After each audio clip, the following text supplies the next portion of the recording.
असं आहे, मी एवढं सांगू शकतो की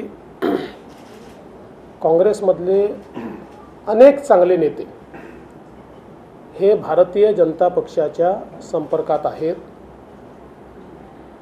ज्या प्रकारे काँग्रेस पक्ष गेले काही वर्षात वाटचाल करतोय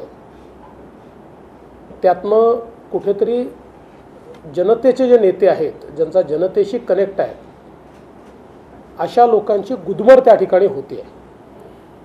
आणि म्हणून देशभरामध्ये हा ट्रेंड आपल्याला पाहायला मिळतोय की जनतेचे लोक हे भाजपमध्ये प्रवेश करतायत। त्यामुळे निश्चितपणे काही मोठे नेते भारतीय जनता पक्षाकडे येतील हा मला विश्वास आहे।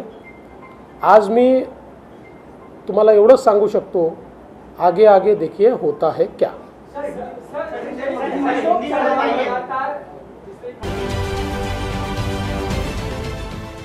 देश विदेशातील प्रत्येक घडामोडींचे लाईव्ह अपडेट मिळवण्यासाठी आता साम टीव्हीच्या सर्व सोशल मीडिया प्लॅटफॉर्मला लाईक, फॉलो आणि सबस्क्राईब करा। तसंच सर्व नोटिफिकेशनसाठी बेल आयकॉन प्रेस करायला विसरू नका।